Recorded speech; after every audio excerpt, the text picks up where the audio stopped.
어서 오십시오, 교수님. 어서 오세요. 네, 안녕하세요. 예. 뭐 속을 아직도 뒤집어오지 못하고요. 과거에 잠깐 속에 있었습니다. 잠깐 속에 계셨다. 네.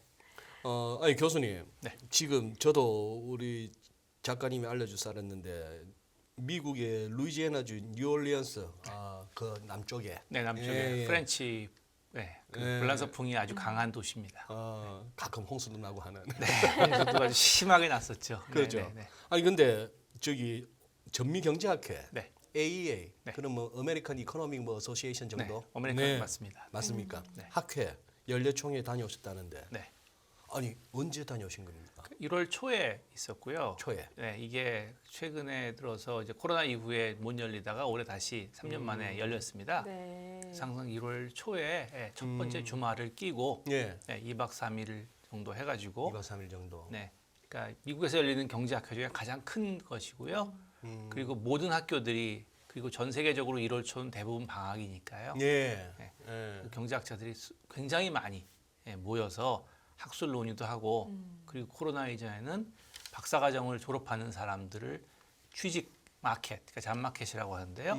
그래서 뭐 저도 제가 처음에 이제 박사를 받은 96년에 그 당시 제 기억이 맞다면 샌프란시스코였는데요. 예. 거기 가서 대학교들 혹은 연구소들과 예. 인터뷰를 합니다. 어. 30분씩. 네. 그렇게 인터뷰를 해서 서로 이제 알아나가는 과정이죠. 네. 네, 그런 것도 열리고 그리고 또 이제 학회도 열리고 네. 그래서 아주 유명한 그 연설도 많이 있었습니다. 교수님 저 거의 1년에 한 번씩 다녀오신다는 게 여기 이게 가장 많이 제가 갔던 것이고요. 네. 예. 네. 요거 하고 나서 음. 네, 워싱턴 D.C.에 가서 음. 또 한 열흘 정도 네, 있으면서 이제 과거 같이 연구하는 사람들도 만나고 네. 네, 그래서 연준 뭐 분위기도 좀 저도 뭐 들어보고 어디 네. 학회 참석하시는데 그쪽에 비용은 대줍니까? 아닙니다. 이 학회는요 우리나라와 달리요 예. 다들 자기가 자기 연구비에서 오. 내고 가는 겁니다. 그래요? 네네네. 만만치 않겠다. 이렇게. 네, 왜냐하면 이게 그 전미경제학대회라는 게 미국 전체 그리고 전 세계 전체에서 사실 미국이 아무래도 경제학에서 가장 중심에 있다 보니까 예. 유럽, 아시아에서 많이 오고요. 예. 네. 그렇기 때문에 뭐 비용을 거기서 대주는 그런 건 전혀 없고요. 오히려 저희가 네. 그 등록비를 내고 네. 내고 그렇게 가는 겁니다. 등록비 내고 자비로 참가할 정도면 네. 어떻게 보면 경제인들이 많이 모이고 거기서 많은 대화들이 오고 가니까 그렇게 열정을 가지고 참가하시는 거잖아요. 네네. 2년 동안 안 열렸고 올해 열렸으면은 네. 되게 많은 이야기들이 오고 갔을 것 같아요. 네. 그러니까 지난 2년 동안은 이제 온라인으로만 네. 열렸고요. 네. 사실 올해도 전부 다 오지는 않았고요. 일부는 와서 직접 발표를 하셨고, 일부는 온라인으로 발표하셨고, 네. 또 아주 소수지만 비디오를 미리 녹화를 해서 보내신 그렇게도? 분들도 있습니다. 네, 네. 여러 가지 방식으로 했는데, 그래서 지금 말씀하신 대로, 말씀하신 대로 학술적인 면에서도 많이 새로운 연구들이 이야기가 되고 있고요.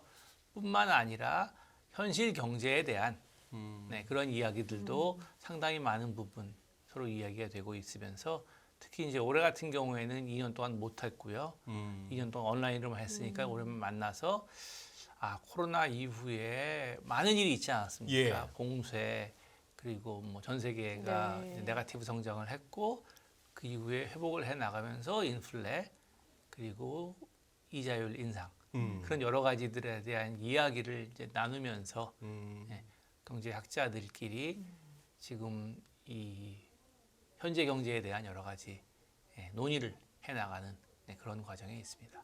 뭐 실제 산업 현장에 있는 뭐 기업 하시는 분들이나 아니면 월가에서 이 머니 게임 하는 이쪽 사람들하고 다르게 뭔가 이 경제학자들의 모임 같으면은 네. 왠지 이렇게 좀 더 걱정도 많고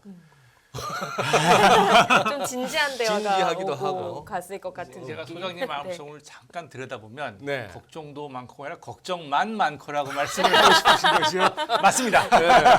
그런 데 가면 왠지 걱정들 많이 하실 것 같은데요. 네, 한번 전반적인 그때 교수님 받으신 어떤 그 네. 메시지라 할까 분위기가 어땠는지 한번 정리해 주신다면. 그러니까 이제 몇 년 만에 서로 얼굴 보고 네. 만나서 이야기하면서 여러 가지 세션에서 나온 내용들도 그렇고 하면 이제 코로나를 정리하고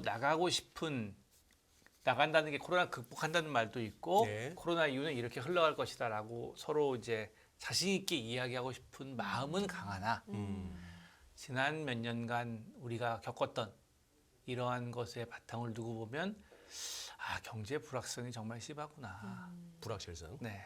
그래서 물론 그들도 굉장히 뭐 유명하시고 노벨상 받은 경제학자들도 있고 많이 와서 하시는데 과거보다는 조금 더 이렇게 영어로는 톤 다운됐다, 겸손해졌다라고나 할까요? 그래서 불확실성의 그 시대를 살아나가기 위해서 서로 이제 좀 조심해는 겸손해지는 그러한 것이 그 유명한 분들의 논의라든지 혹은 그 전체적인 요약에서도 많이 느꼈습니다. 그 경제 석학들이나 경제인들도 그렇게 오랜 시간 연구를 하고 들여다봤음에도 불구하고 지금 시장은 한 치 앞도 내다보기가 좀 어렵다라고 느끼고 계시는 거군요. 네, 과거보다 그런 것 같습니다. 그러니까 지난번 2008년 금융위기가 찾아왔을 네. 때도 네. 상당히 많은 혼란이 있었는데 사실은 모르겠습니다. 앞으로 이제 저희가 또 한 20년 지나서 그때 봤을 때 어느 게 더 큰 위기였을까라고 되돌아보면 사실 지금 뭐 제가 생각하던 뭐 어느 정도 클지 사실 자신은 없는데요. 네. 네. 왜냐면 코로나는 어차피 경제 외적인 네. 보건 방역의 위기였으니까요. 지나고 보니 저 같은 경우 학교 다닐 때 네.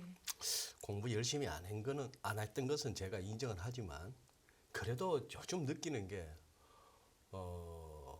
이거 뭔가 이 학교에서 책에서 교수님들한테 배운 거하고 세상 돌아가는 게 좀 아니다 싶은데 조금 어떻게 경제학자들 간에도 기존 경제학의 어떤 한계랄까 아니면 현실과의 괴리 같은 거는 못 느끼시나요? 점점 많이 느끼고 점점 있죠. 많이. 네, 2008년에 굉장히 크게 느꼈고요. 2008년부터 네, 2008년에는 그 당시에 이제 우리가 흔히 말하는 거시경제, 그래서 뭐 필립스 커브라든지 네. 그런 것과 금융과의 관련성이 어떤지에 대해서 전혀 몰랐고요. 네. 없다고 생각한 거죠, 그냥. 예. 네. 그러니까. 네, 그런 것이 없었는데 이게 상당히 관련이 많구나라는 거를 뼈저리게 느낀 것이라고 한다면 예.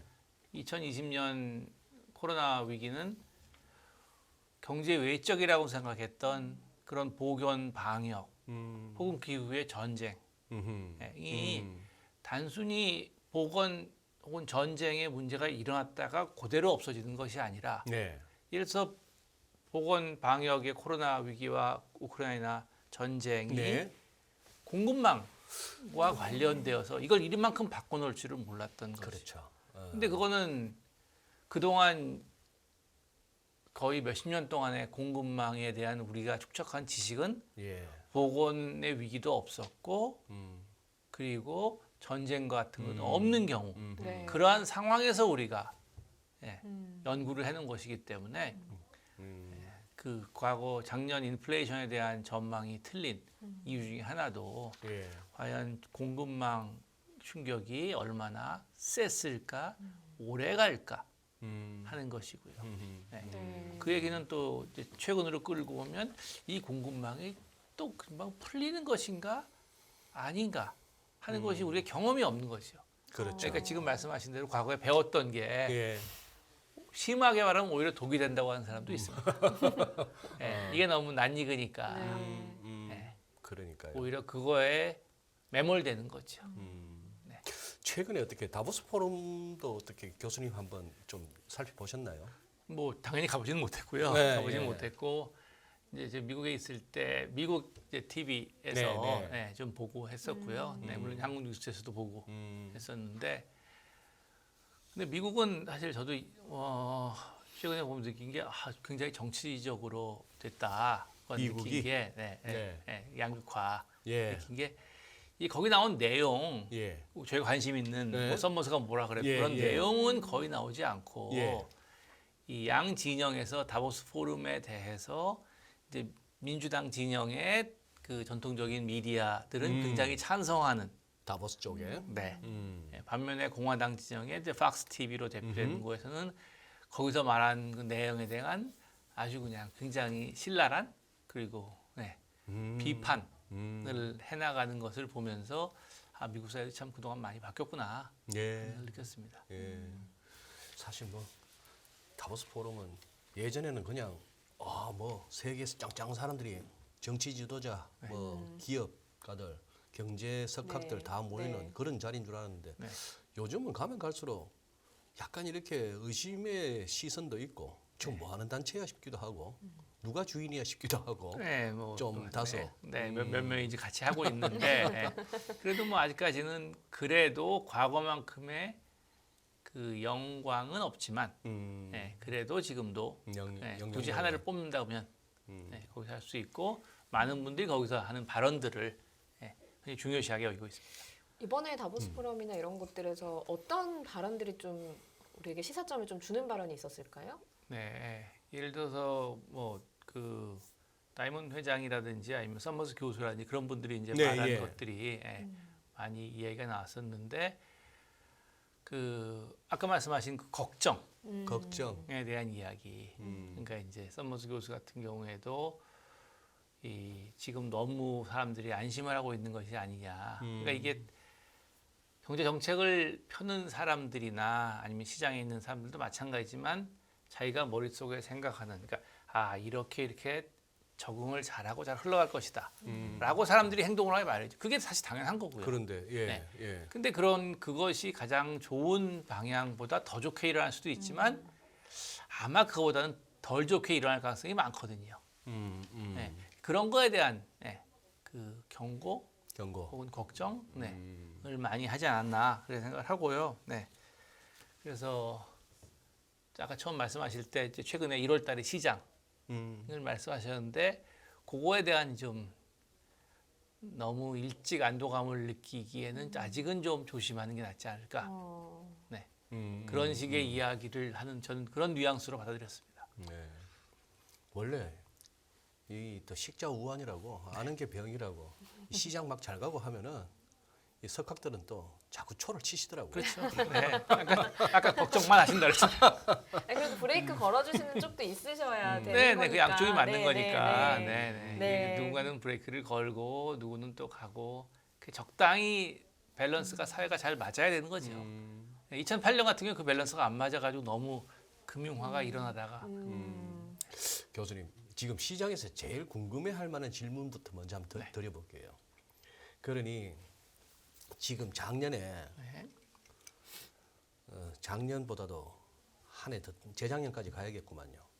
2021년에 그 인플레이션은 일시적이라 그러고 2021년 그때 뭐 한 겨울 한 4분기 전까지만 하더라도 무슨 FOMC 때마다 점도표를 찍어도 2022년 즉 작년에는 금리 안 올릴 것 같이 하던 연준이 작년에 뭐 얼마나 올렸습니까? 제로에 있던 놈을 갖다가 제로 0.25 있던 놈 0.25 상당 기준으로 하면 이걸 4.5까지 올렸으니 1년 사이에 그렇게까지 했는데도 불구하고 사실 시장이 그렇다면 확 긴축되었다. 금융 환경이 긴축되었다. 뭔가 이게 돈줄이 쪼이는 느낌이다. 빡빡하다 이런 느낌이 들어야 되는데 주식은 해바뀌고 나서 지금 뭐 다 잘 가고 있고요. 채권 시장도 지금 제가 이렇게 보니까 역대급으로 한 달 내 기록으로는 이렇게 채권 쪽에서 수익률이 높았던 경우가 뭐 거의 과거 몇 번 없었. 돈이 많은 거예요. 여기도 가고 저기도 가고 뭐 원자재도 오르려 그러고 이렇게 되면은 다들 생각하는 게 연준이 그동안 한 게 뭐지 싶은 생각하고 그 다음에 이 사람들이 한 5.25%까지는 금리 올리겠다고 지금까지는 제시를 했고 그걸 소위 말해서 higher for longer 좀 오랫동안 갈 것 같다라고 얘기했는데 자꾸 지금 시장은 이거 이번에 한번 올리고 금리 못 올리든지 연내 금리 인하까지 갈 거야 이러면서 지금 달리고 있단 말입니다. 이게 지금 연준 입장에서 그래 시장이 잘하고 있어라고 보일까요? 아니면 조금 더 과격한 표현으로 시장이 괘씸할까요? 괘씸은 아니고 괘씸은 아니고 뭐 시장 서로 이제 어긋날 때가 많습니다. 과거에 어긋날 때가. 네. 그러니까 2008년 글로벌 금융위기 이후에도 연준에서 제로 금리를 가져갈 때 얼마나 오랫동안 제로 금리를 가져갈까 하는 것과 관련돼서도 금융위기 때 금융위기 때 그때는 또 굉장히 오랫동안 제로를 가져가겠다고 마음 먹었음에도 불구하고 시장에 소통이 안 되는 거죠. 시장은 불안해하는 거죠. 음. 아 그래도 금방 또 올리는 거 아니야? 아. 네, 네, 그런 식의 서로 소통이 안 되는 그런 문제가 있고요. 예. 지금도 일정 부분 그런 그 소통이 좀 완벽하지는 전혀 않은 거죠. 네, 그렇게 생각을 하고요. 네.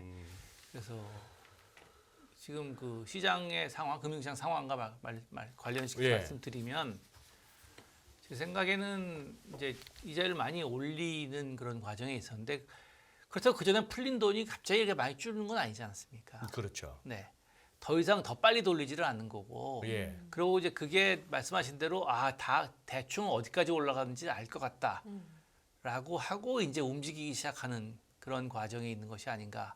네, 그런 생각을 하는데 이게 과연 그걸 한 번 올리고 마느냐 올해 아니면 3번 올리느냐 뭐 네, 그런 예. 차이. 그리고 더 중요한 거는 그걸 얼마나 언제까지 끌고 가다가 네, 언제쯤 되면 미국 경제가 혹은 다른 나라 경제가 좀 안 좋아져서 거꾸로 내리기 시작할까 하는 그 특히 마지막에 이제 소위 피벗이라고 하잖아요. 네. 그게 가장 어려운 것 같습니다. 거기에 지금 대한 예상. 교수님 네. 말씀하시는 피봇은 금리 인상에서 인하로 도는 거죠. 네, 인상해서 그 제일 꼭대기에서 그게 어떤 수준이든 있다가 우리는 그다음에 작년부터 그거 갖다가 75p 올리다가 50bp, 25p 금리 인상폭 낮추는 거 갖고 피벗이라 했거든요. 그건 그건 뭐 정하기 나름이죠. 정하기 나름인데 예를 들어서 축구로 말하면 축구로 말하면 축구는 가다가 스탑해서 거꾸로 돌지 않습니까? 그게 보통 피벗이죠. 피벗이죠. 네. 이제 보통 농구 선수가 이렇게 가다가 이렇게 획 도는 거 이런 근데 경우. 농구는 그렇게도 하지만 가다가 속도를 가는데 조금 줄이고 가는 거지. 네. 안 가진 않고. 아. 그러면 수비수 지나가는 거죠. 가속도가 있으니까. 그리고 이제 속도의 문제냐 가속도의 문제냐 아니면 위치를 줄이는 것이냐 속도를 줄이는 것이냐 하는 그런 문제인데 뭐 둘 다 단어로서는 가능한 피벗이라 거죠. 해도 가능하다. 네, 가능한 건데 이제 그 말하는 사람과 듣는 사람 이 같은 생각을 가지고 있냐가 문제인 건데 예를 들어서 물가가 오른다. 그거 하는 건데 0.5% 오르는 것도 오르는 거잖아요. 예. 근데 보통 물가가 오른다 사람들은 보통 인플레이션이 오른다고 생각을 하잖아요. 네. 말은 물가가 오른다고 하지만 그러니까 우리가 물가 안정 목표제라고 하지만 사실 인플레이션을 2%로 유지하는 거죠. 그 얘기는 물가는 계속 2%로 오른다는 것이죠. 네. 근데 그게 똑같은 것이 이자율로 오면 어떤 게 피벗이냐 뭐 하는 건데 과거에는 몇 달 전에만 해도 75로 올리다가 75는 아니게 올리면은 어후 다행이다라고 하는 거다가 네. 이제 25 올리다가 제로 가다가는 그때는 내려야 어후 다행이다가 되는 거죠. 네. 그러면 우리 또 시청자분들이 조금 더 갈증을 느끼실 것 같으니까 조금 더 직설적으로 네. 여쭙게요, 네. 교수님. 네. 네. 작년에 여름에 네. 막 미국 장도 그렇고 막 증시들이 막 올라가니까 8월달에 그 잭슨홀 회의에서 파월 의장 진짜 이빨 꽉 물고 나왔지 않습니까? 시장을 갖다 완전 까무라치게 했거든요. 네. 인플레이션 예. 했죠. 그러다가 또 이렇게 또 충격받고 했다가 또 10월달에 뭐 이렇게 날짜도 기억합니다. 10월 13일 날 아니 9월 CPI가 엄청 높게 나왔는데도 네. 그날부터 장은 오히려 올랐어요. 네, 네. 인플레이션 수치가 높게 나오는데도 네. 그러면서 쭉쭉쭉쭉 가니까 이제 12월 FMC에서 또 막 점도표를 확 올리기도 하고 말도 세게 하면서 또 12월에 확 꼬꾸라뜨려 가지고 산타랠리 찾던 시장이 뻘쭘해졌거든요. 네. 그리고 지금 1월 달에 와서 제법 잘 가고 하고 있는데 있는데. 혹시 또 이거 네. 여다가 초를 칠라는지 아니면은 뭐 할 만큼 우리는 할 만큼 했고 시장도 뭐 대충 경기 회복세 내지는 아니면 경기 침체 연착륙 정도를 갖다 잘 반영하는 것들 이런 식으로 무난하게 갈지 그게 궁금합니다. 네. 그게 사실은 19명의 FOMC 참가자들이 다 의견이 조금씩 다를 것 같아요. 지금 많이 서로 예. 네, 네. 지금 하는 그 아까 저희가 피벗이라는 단어도 다르게 쓴다고 얘기를 했지만 그분들끼리도 19명이 머릿속에 자기가 생각할 때 그 아까 말씀하신 점도표라는 게 가장 적절한 금리 수준이거든요. 예. 근데 무엇이 적절한지는 각자 자기 나름대로 생각이 다르죠. 꽤나 퍼져 있죠 아래 위로. 네, 아래로 네, 상당히 네, 많이 네, 퍼져 있습니다. 네. 네. 예를 들어서 한 명 같은 경우에는 이자를 안 내리거든요, 3년 동안. 네, 네. 뭐 누군지 대충 알 것 같은데 네. 네. 그런 식의 여러 가지 그 다양성이 예. 있는데 그분들의 생각에서 지금의 시장이 어떤지 이게 자기들이 생각하는 가장 적절한 연착륙과 적당히 맞아떨어지는 수준인 건지 아닌 건지 그에 대한 판단이 다를 것 같아요. 교수님은 네. 어떻게 예측을 하세요? 저는 그러니까 예를 들어서 제가 뭐 거기 있지는 않지만 예. 아까 마음을 들여다보시는 과거에는 이제 마음을 들여다보는 게 아니라 그분들의 마음을 이러시겠냐고 그냥 보고서를 쓰는 거죠. 제가 그분들을 그래서 19명의 주인이라고 부르거든요. 11명의 주인. 예, 보고서의 주인. 보고서 같은 거 쓰면 12명의 지역 연방은행 총재 플러스 7명의 7명의 워싱턴 DC의 이사회에 있는 이사회에 있는 그 이사 플러스 의장까지 그 FRB 이사 중에 한 명이 의장이고요. 그렇죠, 네, 그렇죠. 그러니까 워싱턴 그래서 DC의 19명. 7명, 12개의 리저널 페드 프레지던트. 네, 그렇게 해서 19명이 토론을 하고요. 네. 그 중에 12명이 투표를 합니다. 투표권이 있고 없고가 중요합니까? 시장에서는 상당히 중요시하고요. 네. 그리고 연준 내에서는 뭐 사실은 지금 없어도 내년에 후년에 투표권이 예, 있으니까 사실 비슷하게 중요시하는데 만약에 표가 진짜 심하게 갈라지는 경우에 그런 경우는 중요하겠죠.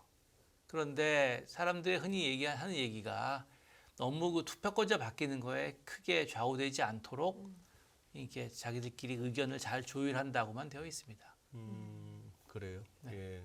물론 이제 투표권이 있고 의장, 부의장. 그러니까 부의장은 그 뉴욕 연준 의장인데요. 지금 존 윌리엄스 총재가 예. FOMC 부의장을 하고 있는데 예. 그 두 명의 의견이 당연히 제일 중요한 건 당연하고요. 그리고 실제 그 19명 중에 이제 의장이 지금 제롬 파월입니다만 네. 의장은 그러면 19분의 1입니까? 아니면 그 이상입니까? 토론에서는 19분의 1이지만 의장으로서 어떤 식의 토론을 어떤 순서로 할 것인가를 정하는 그 소위 아젠다 세터의 기능이 있으니까요. 그런 측면에서는 가장 중요한 것이고요. 근데 그게 19분의 1보다 훨씬 큰데 어느 정도냐? 그 말하면 그린스팬은 뭐 거의 절대적이었고요. 그린스판은. 네. 그리고 그에 비해서 버냉키는 많이 줄였고요. 상당히 많이. 버냉키 그 그린스판에 비해서 많이 줄였고 예. 그게 이제 지금까지 그 이후에 옐렌 그리고 제롬 파월에서 유지되어 가고 있고요. 적어도 과반 이상이 이제 막 금리 그만 올리자. 네. 이런 분위기인데 의장이 아니야 내 체면도 있고 그동안 말해왔던 것도 있고 네. 아주 뭐 시장이 나를 물러보는데 네. 나 그래 못하겠어. 네. 좀 더 올리자고 네. 한다고 해서 통합니까 그게? 설득을 하면 통하죠. 설득을 그게 하면.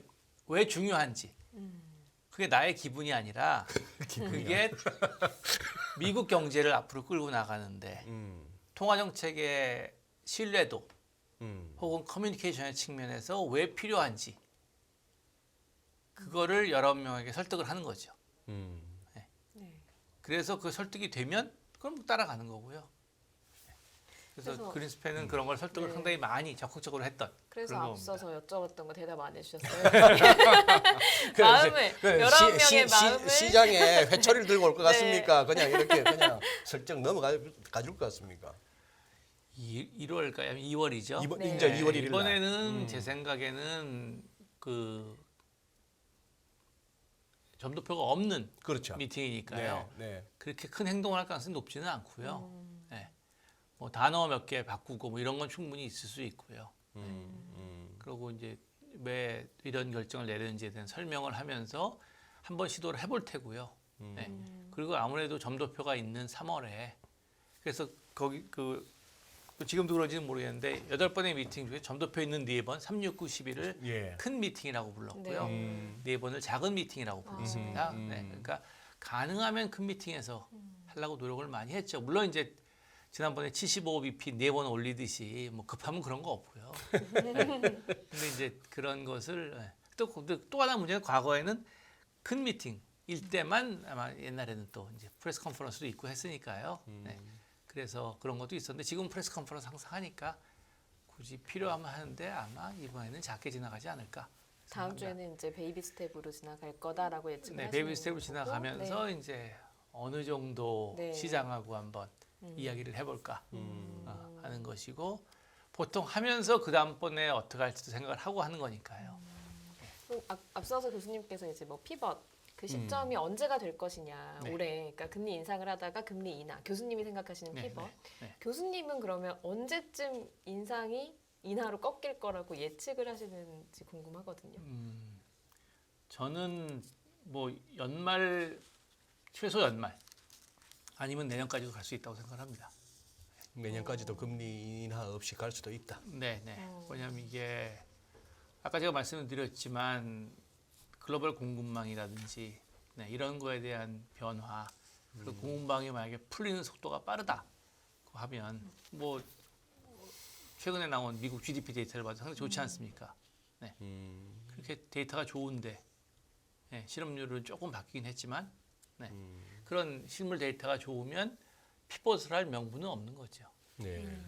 지금 이제 이런 말씀을 갖다가 이제 교수님 모셔놓고 이렇게 여쭙는 이유가 그냥 뭐 뜬구름 잡는 얘기가 아니고 이게 코로나 이후로는 이놈의 이 매크로 중에서도 이 연준의 통화 정책, 연준이 움직이면 또 ECB도 뭐 BOJ도 어디도 우리 BOK도 다 울며 겨자 먹기로 끌려갈 수밖에 없으니까 걔들이 올리면은 다른 데도 올려야 되는 거고 걔들이 멈추면 같이 멈출 수 있는 거고 이러다 보니까 자꾸 이제 연준 타령을 아직 하게 됩니다. 하게 되고 지금 또 이제 이게 왜 중요한가 하면은 여기서 모처럼 이렇게 연초 이게 1월 효과 뭐 통상 얘기했는 그 기대 이상으로 지금 잘 가고 있으니까 이게 이번 2월 1일 그 FMC에서 걸리지 않고 좀 가져야만이 이제 조금 더 회복이 되는 거고 지금 뭐 물려서 몇 년째 고생하시는 우리 개인들한테는 조금 이제 희망이 생기고 하는 건데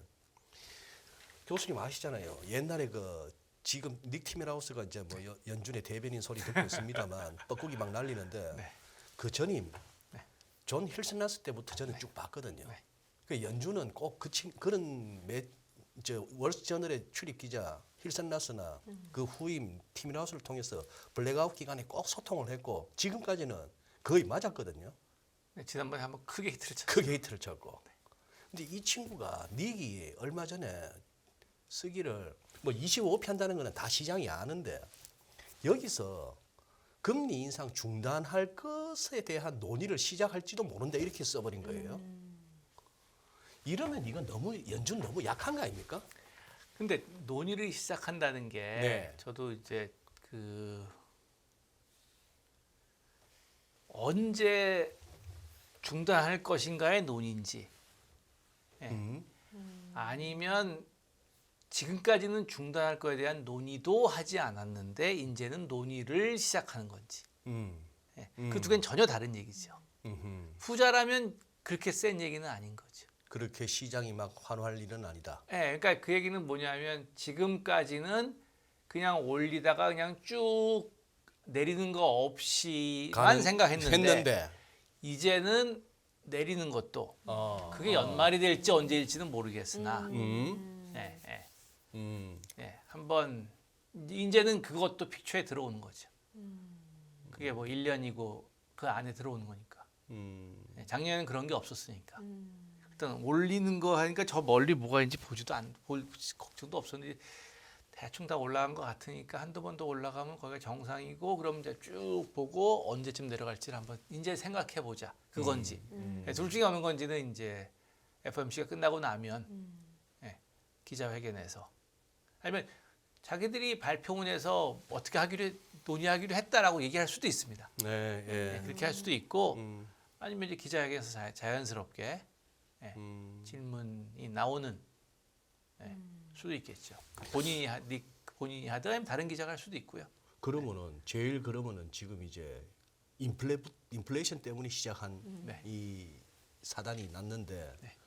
자 이제 우리도 다 알다시피 추적해왔다시피 이제 뭐 CPI 헤드라인 같은 경우는 뚝뚝뚝 떨어지고 있고 뭐 근원이든 뭐든 떨어지고 있는데 전년비로는 이제 전월비가 이제 좀 왔다 갔다 합니다. 네. 네.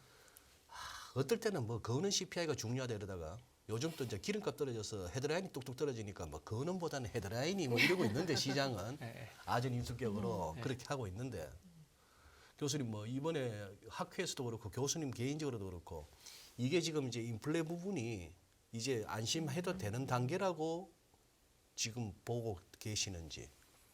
그러니까 안심을 만약에 2%로 말씀하신다면 아니고요. 아, 뭐 연준의 목표인 2%까지 가는 거는 네. 근데 과연 2까지 가는 얼마큼 내려가면 2로 간다고 이제 연준이 확신을 할까? 여러 명이 다 다른 거죠. 근데 과거에 그렇게 높았던 수준보다는 상당히 내려왔으니까 네.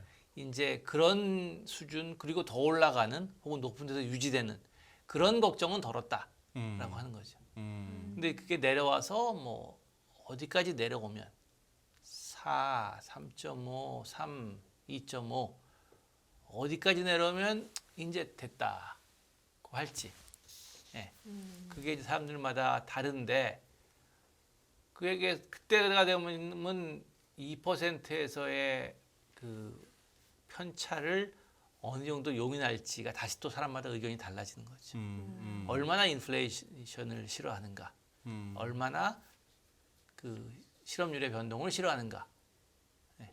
어느 쪽이 더 자신들이 싫어하는지에 대한 의견은 상당히 많이 다르거든요. 예. 지금은 인플레가 워낙 높으니까 누구나 다 매파가 될 수밖에 없는 거죠. 인플레이션 관련돼서는요. 이렇게 높은 수준에서는. 그 지금 저도 이제 와서 얘기를 쭉 들어보니까 전문가들께서 그 얘기를 많이 하시더라고요. 중국이 변수가 될 것 같다. 중국의 리오프닝이 변수가 될 것 같다라는 얘기를 하면서 최근에 중국이 이제 소비를 많이 하기 시작하면서 인플레이션이 전 세계적으로 좀 더 심각해질 수 있다 이런 얘기까지 나오고는 있거든요. 네. 이 부분에 대해서 어떻게 생각하시는지요? 네, 그러니까 중국의 리오프닝 이후에 네. 뭐 일단 그 서비스 부분에 있어서 뭐 그저께 그 TV 보다 보니까 중국 풀려서 여행 한번 가는 거 보니까 병마총이라든지 아니면 뭐 그 만리장성 네. 그리고 그 자금성에 예. 사람들 몰린 거 보니까 아주 그냥 뭐 근데 그게 과연 실물 소비로 이어질 것인가? 네. 그 보복 소비가요. 네. 그리고 그것이 우리나라 혹은 다른 나라의 수출을 견인할 만큼의 효과가 날 것인가? 그런 데는 의견은 많이 다른 것 같아요. 네. 그리고 이제 그게 됐을 때 이제 인플레이션이 생기는 것이고요. 네. 근데 그와 더불어서 또 하나의 이제 어려운 문제는 지금 이제 수요 측면에서 말씀을 하신 건데 네. 중국이 공세가 풀리면서 글로벌 공급망도 좀 회복이 될 거란 말이죠. 네. 그 공급 측면에서 가져오는 또 내용. 그거는 그것대로 또 같이 맞물려 돌아가기 때문에 네. 굉장히 어려워진 것 같습니다. 그럼 미국 얘기 여기 조금 더 하자면은 저 교수님 이제 제니 옐런 재무장관이 자꾸 이렇게 얘기를 하면서 언론 보도도 잦아지고 하는데 그 국가 부채 상향 뭐 한도가 꽉 찼다 하는 거 이게 시장이 걱정할 문제인가요? 이거 다 결국 해결되는 거 아닙니까? 지금까지 항상 해결돼 왔고요. 한갈 해결돼 네. 왔고. 근데 해결되는 보장은 없는 것이 네. 미국의 정치 상황이 과거와는 다르거든요. 정치 상황이. 네, 두 양당 간의 뭐 의석 분포라든지 아니면 뭐 대화가 과거에 비해서는 잘 안 되고 있는 것이라든지 그건 정치의 위기가 될 수는 있죠. 교수님께서 말씀을 갖다가 지금 조심스럽게 하셔서 그렇지 지금 우리가 알던 미국이 아니다 이 말씀을 하시는구나. 네. 정치판 네. 돌아가는 게. 2016년 이후로 전 세계에서 그야말로 정치적인 면에서 그 전범이라고 생각했던 교범이라고 생각했던 그런 것들이 상당히 많이 깨졌죠. 네. 그런데 그로 인해서 생기는 위기 뭐 그런 위기 다른 나라에서 항상 있었죠. 근데 미국은 그런 게 주로 없는 나라였는데 이제 미국도 정치에서 어떤 충격이 생겨서 그게 경제로 넘어올지 그건 모르는 것이죠. 네. 근데 그게 이제 지금 말씀하신 딱 그게 부채 한도가 네. 매년 됐어요. 매년. 그랬죠. 네, 매년 됐는데 그냥 거기까지 딱 쓰는 거니 쓰라고 했으니까 쓰고 모자르고 딱 그냥 그게 항상 예. 그게 정상이었죠. 예, 예. 네. 예. 근데 이제 그래서 물론 이제 과거에 며칠 동안 몇 년인지 기억은 안 나는데 한 며칠 동안 문제가 생긴 적이 있었습니다 실제로. 네, 그래서 월급이 안 나가고 이런 적이 있었는데 뭐 또 그런 일이 생기지 말라면 없죠. 네, 그러면 정말로 큰 혼란이 있을 가능성이 있고 그게 또 코로나 이후에 여기저기 바뀐 상황에서 더 큰 혼란이 가져올 수도 모릅니다. 네. 네. 그런 거에 대한 대비는 해야죠. 대비를 어떻게 할 수가 있어요? 혹시 뭐 그 미국 그런 상황이 경제에 벌어지게 된다면? 네. 그 노출이 많은 그 뭐 개인이나 아니면 기업이라든지 그런 경우에는 그야말로 미국 국채 금리가 어떻게 갑자기 며칠 동안 튈 수도 있는 튈 수도 있는. 네. 그런 가능성을 염두에 두고 네. 네. 그러면 해야 될 것 같습니다. 알겠습니다. 그러면 살짝 이제 다른 나라 한번 살펴봐야 되는데 네. 지금 이제 뭐 아닌 말로 미국은 그러면은 연준은 지금 이제 4.5고 거의 이제 2월 1일 날 4.75는 거의 확정적이고 여기서 이제 한두 번 더 올 정도는 우리가 생각하고 있는 거 아닙니까? 그러니까 5% 정도도 갈 수 있고 아니면 5.25도 갈 수 있고 그 이상은 지금 조금 생각하기 어려운 국면인데 이 와중에 우리 한국은행 이창용 총재께서는 조금 우리 한국은행은 금리를 갖다가 여기 이 정도에서 인상을 멈출 수도 있다는 뉘앙스를 풍기셨어요. 네. 풍기셨고 라가르트 총재는 22는 또 최근에 또 말을 세게 합니다. 아직 갈 길 멀다 그러고. 네. 요 약간 국가별로 좀 차이가 있는데 그리고 캐나다 같은 경우에는 또 캐나다 또 이제 뭐 더 이제 다운 것처럼 얘기했고. 네. 그게 제 생각에는 그렇게 딱 서로 비교하는 게 쉽지가 않은 게 물론 첫째로는 당연히 경제 상황이 다르죠. 네. 경제 상황이 다르고 캐나다는 캐나다대로 우리는 우리대로 유럽대로 다 상황이 다르고 그 또 하나는 그분들이 말씀하시는 것이 우리는 지금 이게 오늘날 한 얘기로 비교를 하지만 각각의 중앙은행이 그동안 해왔던 말들이 있단 말이죠. 그동안 해왔던 말들. 네. 그거에 바탕을 두고 해석을 해야 되기 때문에 제 생각에 그거를 지금 말씀하신 대로 지금 그냥 나라별로 그냥 비교하기 쉽지 않을 것 같습니다. 라가르트 총재도 거기 ECB에서 그동안 있었던 일들 많이 그 미국과 다른 것들이 많이 있었잖아요. 예. 그 이제 우리는 그 미국에서는 이렇게 해석을 하지만 거기서 염두에 두고 있는 거는 유럽 프랑크푸르트 시장이죠. 네, 거기서 어떻게 반응하는지를 보고 하는 거기 때문에 네, 우리가 이렇게 비교하는 건 쉽지 않을 것 같습니다. 우리야 뭐 여기서 좀 멈춰주면 차라리 좋겠는데. 네. 그리고 또 제일 또 골치 아픈 데 한 군데 있습니다. BOJ 일본은행요. 옆에 이웃 나라. 이 말도 안 되는 이 정책이 계속 가능할까요? 일단 뭐 기축통화국 중에 하나니까 지금까지 이렇게 해왔고요. 그게 구로다 총재의 이제 트레이드마크가 됐고, 네. 근데 가장 큰 불확실성은 역시 다음번에 누가 총재로 들어오느냐, 그리고 어떤 식의 정책을 펴나가느냐 하는 거일 것 같습니다. 그러면 일본이 이렇게 구로다 총재가 퇴임한 이후에 각각의 이게 시나리오별로 네. 본다면 어떤 영향을 좀 미치게 될 수 있을까요? 시나리오 측면에서 보면 제 생각에는 아마 지금까지 했던 정책 크게 많이 바꾸기 쉽지 않을 것 같습니다. 바꾸기 쉽지 않다. 네. 그 말씀은 일본은 계속 애나 찍어내야 된다는 얘긴데요. 그렇죠. 왜냐하면 자기들 그러니까 미국이 2008년에 2020년에 그랬듯이 예. 자기들 경제가 안 좋으니까 예. 계속 그렇게 지금 버텨나가고 있는 것이죠.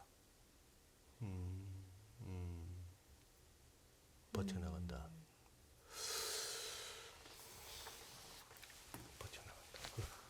그래서 왜냐면 다른 나라 사실 뭐 미국도 그랬지만 다른 나라 생각하면 뭐 그럴 여유는 없거든요. 네. 뭐 자기 나라의 경제를 생각하라고 만든 조직이니까. 근데 미국 금리는 계속 어쨌든 차이가 격차가 벌어지고 있는 중인 거잖아요. 일본하고 봤을 때. 네.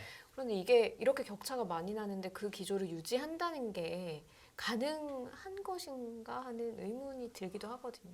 지금 말하는데 격차는 사실은 명목금리고 단기금리이지 않습니까? 정책금리라는 것이. 근데 인플레도 두 나라가 다르고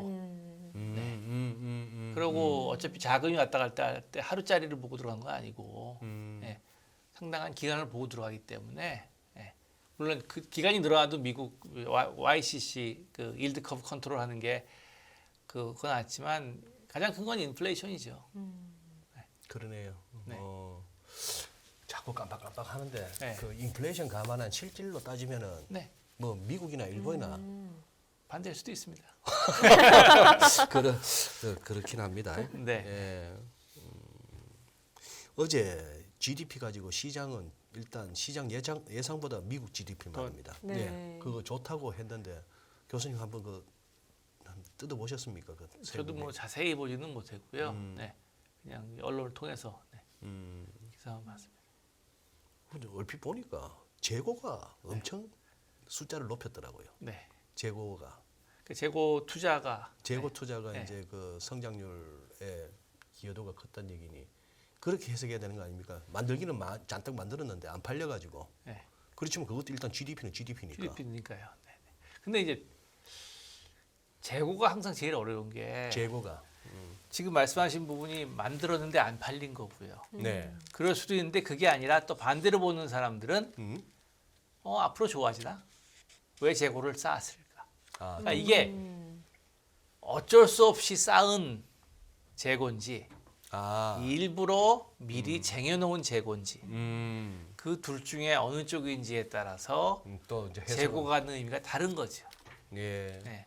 경제학에서 재고라는 게 음. 재고 투자가 상당히 어렵고 굉장히 변동성이 심하고 그렇지만 해석은 두 가지로 가능하고 네. 네. 그게 가장 난해한 부분입니다, 사실은. 음. 그래서 그걸 보려면 이제 들어가서 자세히 말씀하신 대로 뜯어봐야죠.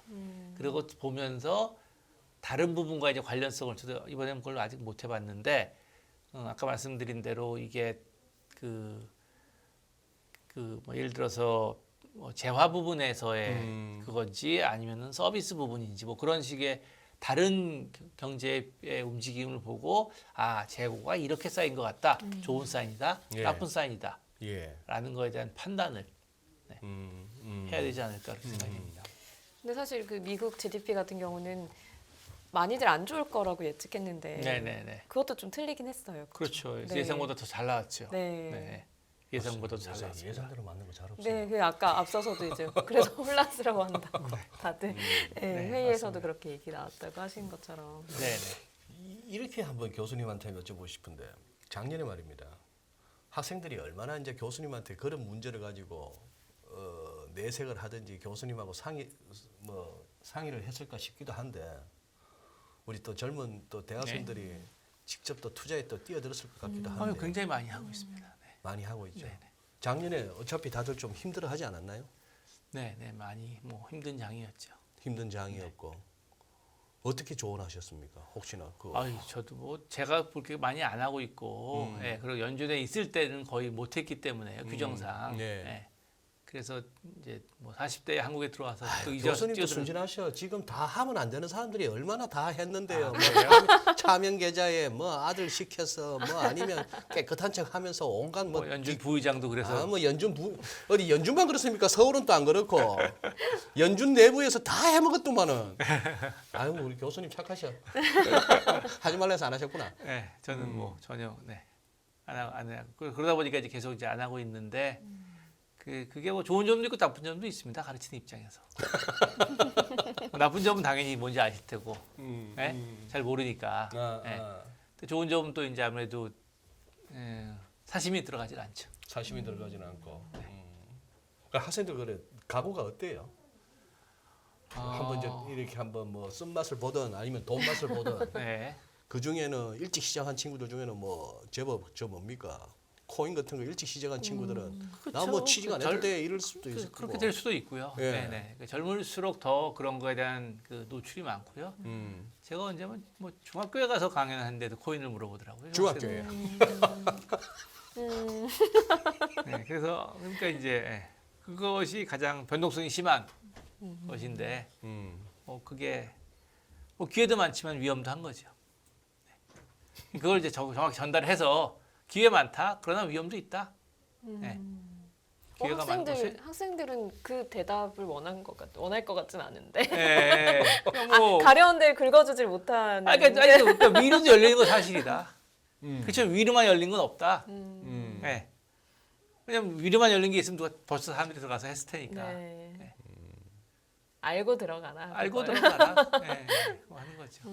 근데 뭐 그런 식으로 다 합리성만 따지면 뭐 유명한 농담으로 시카고 대학 경제학과 교수들은 돈이 떨어졌으면 죽지 않는다 그러거든요. 돈이 아니다. 그냥 돈이면 누가 주워 갔어야지. 그게 거기 있겠느냐. 근데 현실에서 보면 돈이 떨어졌을 때가 있잖아요. 있죠. 예, 예. 어. 그래가지고 뭐 떨어지고 있으면 짚는다 그런 말도 있고 막 그게 사실은 이 경제학이라는 분석 체계가 다들 합리적으로 자신의 행동을 극대화한다. 네. 그러므로 남는 건 없어야죠. 네. 이미 다들 사람들이 가져가야 되니까. 예. 그렇지만 그거는 이제 그 진공이라는 가정, 시장이 완벽하다는 가정에서 그런 것이고, 근데 2008년 금융위기 때 그렇지는 전혀 않다는 거를 우리에게 너무나도 잘 보여줬습니다. 그럼 지금 같은 때에 어떤 걸 좀 보고 뭐 들어가라, 뭐 네. 아니면은 들어가지 마라. 네. 그러니까 기준을 좀 정해주시진 않나요? 그러니까 좀 좀 궁금한 기준은 아니고 그 정해준 그 정도까지는 제가 구루가 못 되고요. 네. 그러니까 학생들이나 아니면 얘기할 때 그냥 불확실성이 높은 시대에는 조금 더 조심스럽게 행동해라. 뭐 그 정도. 예.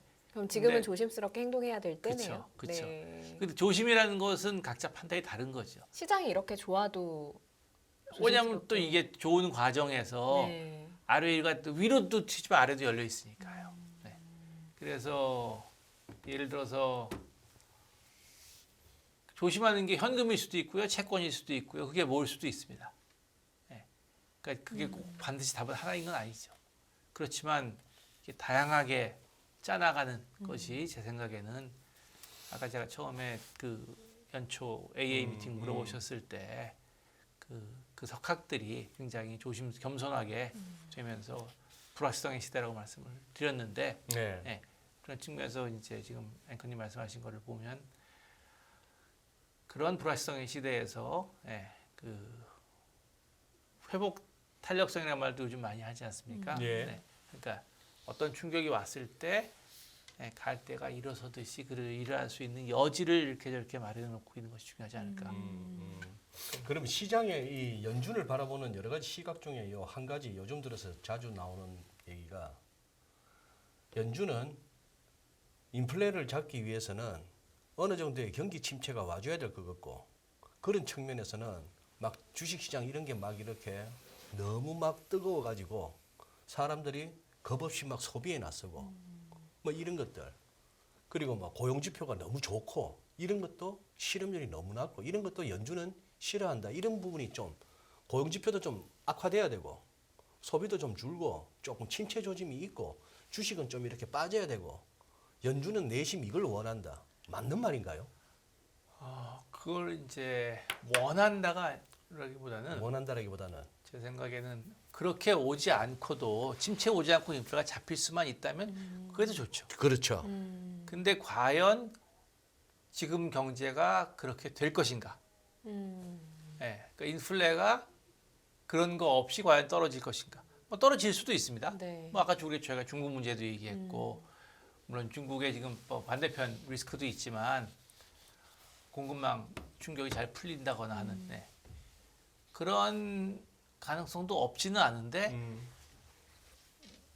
일반적이진 않거든요. 예, 일반적으로는 경제의 어딘가가 좀 이렇게 잘 안 되면서 인플레가 줄어드는 것이 우리가 경험한 경제였는데 말씀드렸지만 코로나 이후에 워낙 불확실성이 커서 이것도 맞는지 잘 모르겠지만 그래도 기존에 있는 지식으로 행동할 수밖에 없는 거죠. 연주에 있는 인사들도. 그래서 그런 침체를 원하지는 않지만 만약에 필요하다 하면 인플레이션을 잡을 수 있을 정도의 침체는 감수한다. 원하지 않고 감내한다는 말 정도가 적당할 것 같습니다. 그래요. 네. 교수님, 그리고 이거는 뭐 앞으로 어떻게 될까요? 뭐 이렇게 전망을 갖다 여쭙는 것도 아니고요. 그냥 교수님의 네. 그냥 느낌만 말씀해 주십시오. 지금 우리 1230원이거든요, 환율. 네. 교수님 생각이 작년에 1440원 근방에 갔다가 이제 1230원입니다. 네. 근데 또 한 1, 2년 전 생각해 보면 이거 1200원만 가도 우리 되게 높은 환율이라 그랬거든요. 그렇죠. 지금이 1230원. 교수님 보시기에 이게 높습니까? 낮습니까? 환율이라는 게 기준이 있는 게 아니니까요. 네. 네. 환율이라는 게 딱 이게 정상이라고 말할 수 가장 뭐 없는 그게 없는 애매한 거죠. 네, 애매한 거죠. 예. 둘 다 화폐니까요. 네, 예. 화폐 두 개 안에 교환 비율이니까 그렇다면 결국은 이제 통화 정책, 양국의 통화 정책이 하나고요. 그리고 양국의 경제 펀더멘털의 스트렝스가 또 하나인데 그 이제 결국은 미국과 나머지 경제들 간의 관계가 중요할 것 같습니다. 그게 이제 통화 정책의 중요성도 있고 경제 펀더멘털의 중요성도 있고요. 근데 경제 펀더멘털과는 이제 에서는 아무래도 동아시아 경제의 그 환율 동조화 경향도 있고 그래서 그런 여러 가지 측면이 섞여 있기 때문에 통화 정책도 봐야 되고 경기도 봐야 되고 하는 그런 그 복잡한 과정이 있는 것 같습니다. 이거는 전망을 엿듣는 건 아니고 네. 연말에 또 교수님 또 미국 한번 가실 때쯤에 네, 또 네. 한잔 하셔야 되는데 1200원 아래에서 바꾸실 수 있을 것 같습니까? 아니면 1300원 쪽에서 바꾸실 것 같습니까? 뭐 우리나라 금리나 미국 금리의 움직임과 관련이 많겠지만 제 생각에 연말까지 가면 그 안에 있는 불확실성을 고려해 본다면 뭐 1,300까지 갈지 모르겠는데 지금보다는 조금 높아지지 않을까. 지금보다 조금 더 환율이 높아져 있지 않을까? 네. 생각이 모르겠습니다. 뭐 환율이라는 게 1,000 갈 수도 있고 1,500 갈 수도 있고 네. 그런 거니까요. 이 정도면 나 많이 끄집어 낸 거예요. 아, 예. 알겠습니다. 네. 교수님 이제 또 이렇게 뭐 연초에 또 한번 시간 내주셨는데 네. 뭐랄까 제가 제일 그거 했던 부분은 우리 교수님이 이건 그냥 이심전심인데 미국에서 공부도 하시고 미국에서 또 연준이라는 데서 일도 하고 오셨고 우리가 생각하는 막연한 미국보다는 조금 더 이렇게 느낌이 다르실 텐데 조금 이 최근에 이 미국에 돌아가는 모습들에 교수님이 조금 안타깝거나 뭔가 좀 상실감을 느끼시는 것 같아요. 뭐 정치도 그렇고 경제 정책도 그렇고 네. 근데 그건 꼭 미국만이 아니라 미국뿐만이 아니라 네, 경제학자로서 학자로서 그동안 쌓아왔던 지식에 대한 쓸모 아까 말씀하셨지만 네. 그래서 사실 뭐 경제학이라는 게 수요와 공급을 통해서 바라보는 것인데 그게 아까도 네. 중국 말씀하셨지만 둘 다 움직여 버리면 그게 해석이 안 되는 거죠. 예. 예. 그 중에 하나만 움직여야지 그게 좋은 프레임워크인데 예. 어떤 중요가 왔을 때 둘 다 움직여 버리면 이게 왜 그런 건지 모르니까 예. 그런 측면에서 뭐 금융위기는 금융위기대로 그리고 코로나 위기는 더욱더 이 아까 경제학의 쓸모라는 말씀을 하셨는데 네. 그것은 어떤 모든 경제학자가 다 네. 고민하고 있는 세상이 것 참 같습니다. 급변한다고는 하지만 뭔가 이 우리의 오래된 그 어떤 가치관, 네. 우리가 뭐 어떤 교육을 통해서 사회에서 이런 거 아니야? 이렇게 살아야지라고 이제 우리가 봐도왔던 게 최근 한 10년 사이에 엄청 흔들리는 것 같아요. 가치관이든 규범이든 뭐 그런 것들이 맞습니다.